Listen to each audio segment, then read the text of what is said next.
Hello and welcome to our presentation today. We were given the task to create a presentation which ethically examines a major scandal which happened in the UK in the past 10 years. Together as a group, we decided on the company to be Tesco as they were involved in two major scandals which happened within the 10 years.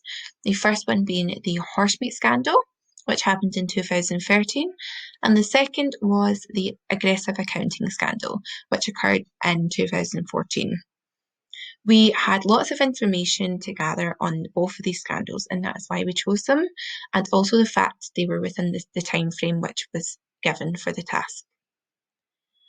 The whole group, Lana, Marya, Maryam, Jack, Akshay, Euan and James, would like to thank you for joining us today and hope you enjoy the presentation.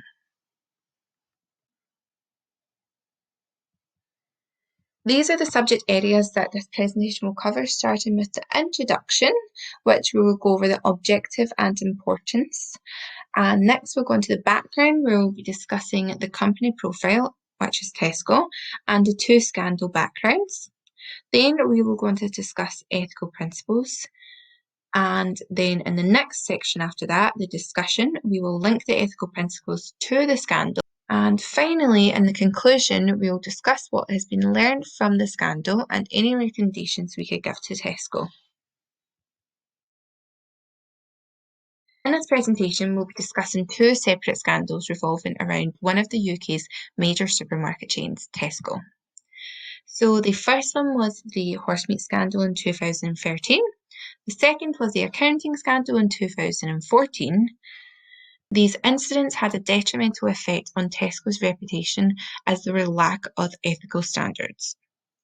Through the evaluation of the ethical theories, a conclusion will be formed detailing the lessons learned from the scandal, as well as several recommendations for changes for Tesco in the future.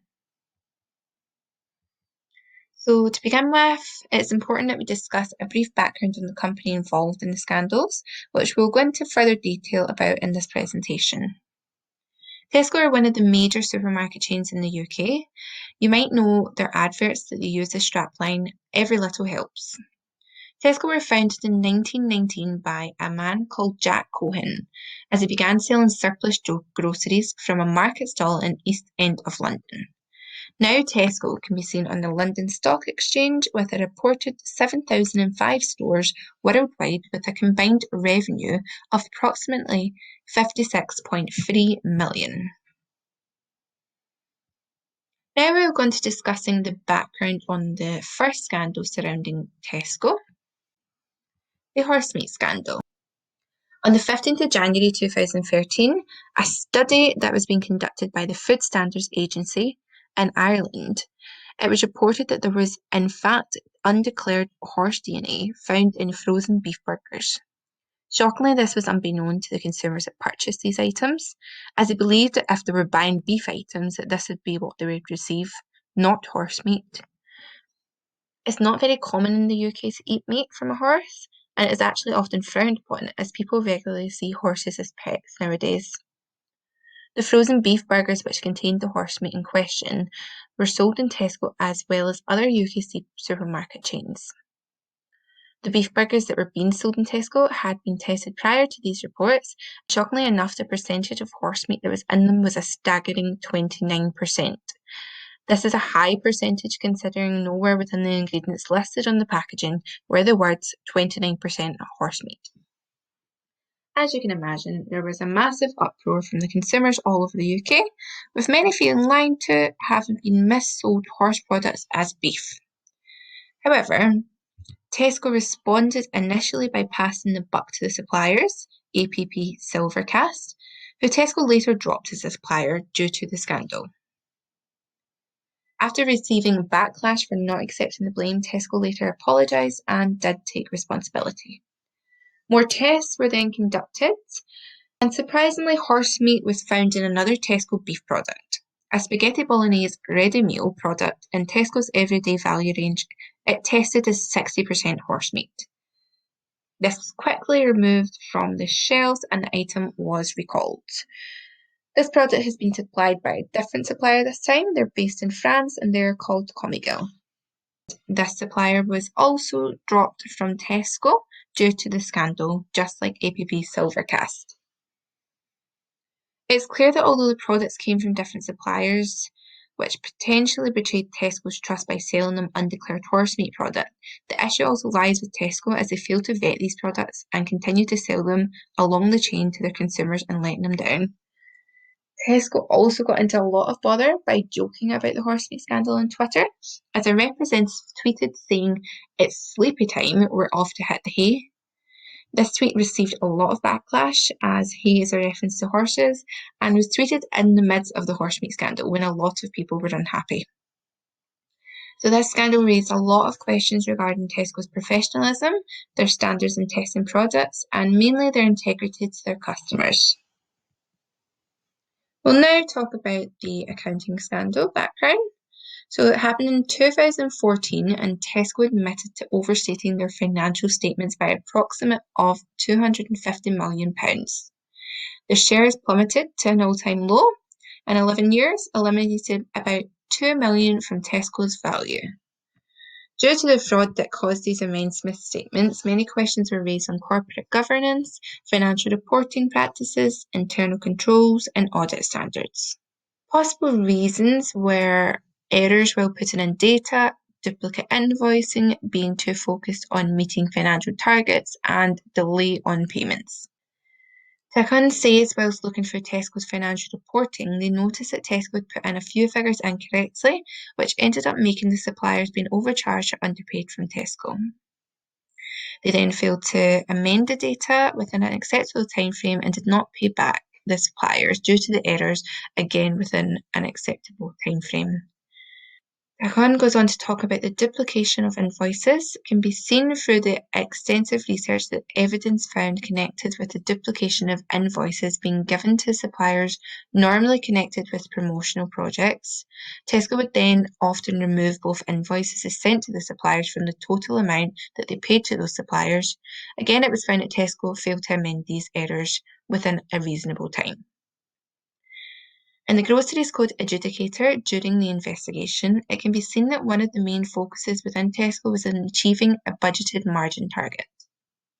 Many internal emails show that Tesco would purposely make their staff try to get an agreement with the suppliers to delay the payments due to them in order to help their margin. The emails also showed that Tesco would purposely delay their payments to suppliers until a certain period to avoid any possible underperformances connected with the indented profit margin. So they knowingly did all these things in order to make their financial position look much better than what it actually was. And due to this scandal, the old CEO of 40 years, Philip Clark, was replaced by Dave Lewis. Now we are moving on to the ethical principles. And the first one is utilitarianism. So this is best described as any view that deems the process to be undertaken by a business in a certain circumstance to be influenced primarily by a cost-benefit analysis to benefit the business. What this means is that a person or business will act in a way that is most cost efficient. We'll now move on to discussing justice and fairness. So this ethical issue addresses the idea that all people should be given the same opportunities and be treated in the same manner. To best showcase this, we can consider the differences in treatment of black and brown lung sufferers. Although they're both respiratory diseases that people caught whilst working in harsh environments, the black was caught from coal mines and brown from cotton mills, the brown lung sufferers were not given the same care and compensation as those with black lung. This is a clear justice and fairness issue as they were not being treated equally. In this situation, compensatory justice should have been applied, meaning that those who were responsible for the illness and disability should pay compensation to restore the wronged person as best as they can.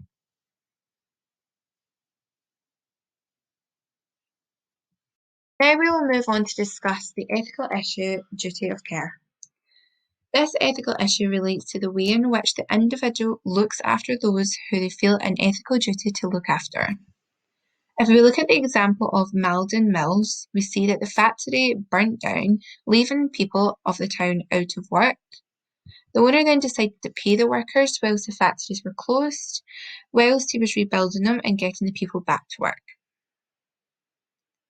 He did this as opposed to taking the advice of his advisors and moving elsewhere to advantage of cheaper labour.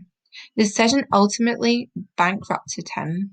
He lost the factories and his family had owned for generations, but became a local hero in the process. He showed that he felt a duty of care towards his workforce due to the relationship they had formed and his presence within the community for several years. We'll now move on to discussing the rights and duties ethical principle. This ethical principle means that basically the workers have a right to freedom of speech, choice, and well-being. With this right also comes the aspect of duty, meaning that if a manager has the right to ask something of an employee, the employee has a duty to carry out what the manager asks to do. In the situation of Tesco's accounting scandal, the moral right and duty could have been manipulated, as some employees may have felt it was a moral duty to inflate the profits at the request of the manager, with the manager believing it was their moral right to do so for the company. Finally, we will briefly touch on the theory of existentialism. So this theory means that everyone in the situation has their own choice and has the power to make their own decisions. It can be known as the theory of choice. For example, Søren Kierkegaard was a Christian who argued that if you are a Christian who believes in God, you could feel divided from the others in the population who do not have the same beliefs as you. It could be that maybe they have their own personal beliefs and following Christianity is your own personal belief. Essentially, this highlights the theory of existentialism, as everyone has their own choice. So we'll now move on to the next section, which is the discussion. In this section, we'll focus on the ethical principles and how they relate to the scandal surrounding Tesco. It's needless to say that the business ethics are of high importance, especially in large companies such as Tesco. In recent years, Tesco has been at the receiving end of public outrage in relation to several cases such as the horse meat scandal and the accounting scandal. These cases have violated several ethical principles such as the rights and duties, justice and fairness, duty of care, utilitarianism, whilst holding existentialist views has not benefited them in any way.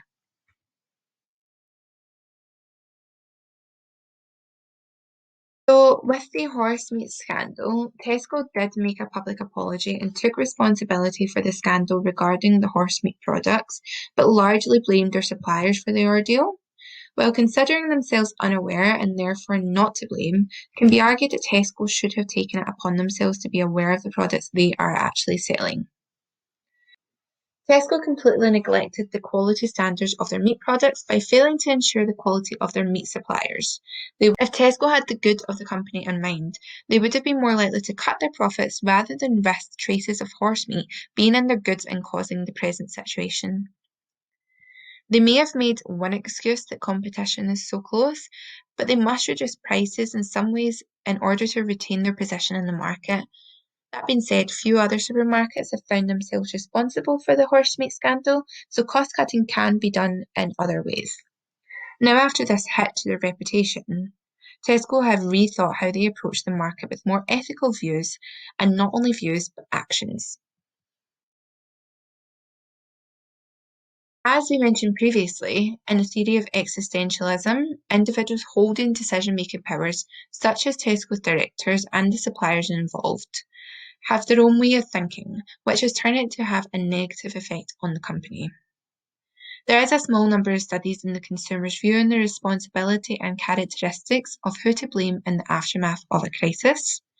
Tesco's reputation took a severe hit as consumers felt both the supermarket and its supplier to blame for the whole ordeal, although it was only the supplier who was punished by the law. Tesco pinned most of the blame on its supplier, but nothing was done against Tesco itself. While it can be argued there should have been some legal action. Retributive justice states that the wrongdoer should be punished in some form for their actions.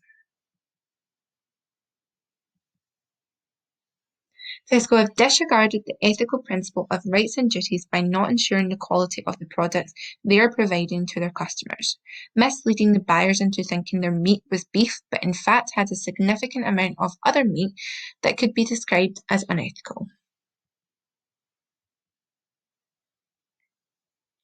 So now we'll talk about the accounting scandal ethical issues. So it happened in 2014. Tesco was involved in yet another scandal, which resulted in the suspension of their senior executive directors and put their reputation in further jeopardy. This event had raised serious questions. So they were involved in fraud, which is an important issue that cannot be ignored by public or private enterprises. This can completely restrain their operating activities and operating efficiency of a company. Also, it weakens and minimises the competitive power of the organisation. So Tesco willingly participated in fraud by overstating their profits by an estimated £250 million in order to look more appealing to potential shareholders maybe and gain more capital. The board of directors took it upon themselves and wiped out £2 billion from Tesco's net value in relation to the misstatement and were to pay a further £500 million fine for their actions. This can be related to several different theories. So first, it's related to the existentialism and bad decision making, just like the horse meat scandal did. It was their choice, but it came back to bite them as it was a terrible choice to make. The theory of utilitarianism could also be applied here, as they thought they would be working in the most cost-efficient way, but actually they were not, as they ended up with fines and loss of profit.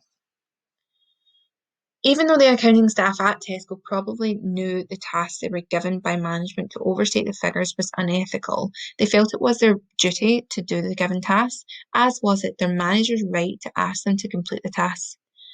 The blame then lies with the Chief Financial Officer. This relates to the rights and duties ethical principle. Now we're moving on to the conclusion.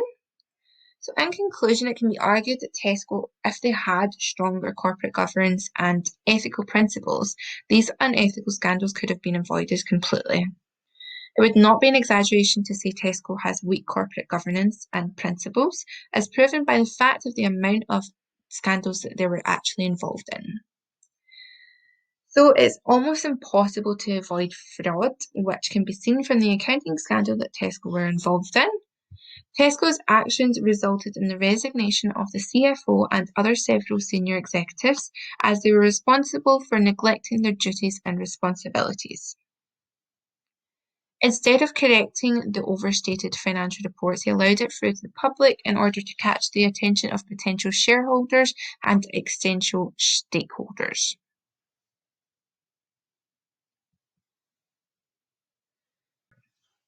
It has been argued by the majority of researchers that the application and role of ethical principles in the business world should be an important practice that we should respect.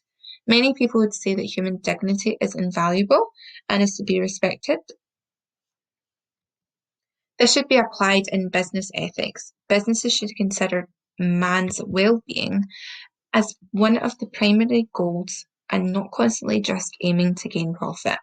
Of course, gaining profit is a major thing, but business should be aware that profits only represent one of the objectives in achieving a higher goal, which is the fulfillment of human needs. Once they do this, that will in turn rise the profits. So for the recommendations, of course, working in the most cost-effective way is important, but not when it involves fraud and lying to your customers. Companies should take into consideration the fact that they lost more money due to fraudulent activities and losing customers due to the horse meat scandal when trying to be most cost-effective in the future. As for the rights and duties, for Tesco it's important to always consider company duties and consumer rights to determine the reputation and success of the company in the future. And for existentialism, yes, everybody does have their own choice, but in this case it didn't work out for Tesco, as they didn't think about how the choice would affect other people's in this situation. In the future, they should be more conscious of how their own decisions will pan out and how the consumers and staff will feel once that decision has been made. Next, we will discuss a duty of care with recommendations. So there was no duty of care here. Tesco should be caring for their customers, and just to add that Euan, who created Tesco back in the day, his main priority when he started the market selling on his spare groceries was he was caring for other people. So this should be reiterated in how Tesco perform and act with their consumers today. But by mis-selling a horse products as beef burgers, there's clearly no care here. In the future, they should have better systems when testing the products they receive from suppliers to avoid a scandal like this again in the future. As for justice and fairness, there was definitely no justice served in the horsemeat scandal, and maybe this is why Tesco did get involved in another scandal. It's as if they never learned from their first lesson. But in the second scandal, justice was served. They got lots of fines and their reputation was hit again. So maybe this time they will have learned from this mistake, and they should take this as an opportunity to grow and learn from past mistakes and not let this occur again. Another scandal will ruin them further. They'll damage their reputation and further fines will not do them any good. So from today's presentation, we hope you have learned the next 5 points. So who Tesco are and what they do as a company, what the horsemeat scandal was all about, everything surrounding the accounting scandal with Tesco, what the 5 major ethical principles are today, and how those ethical principles relate to Tesco. So we hope you enjoyed this presentation, and we would like to say thank you as a group.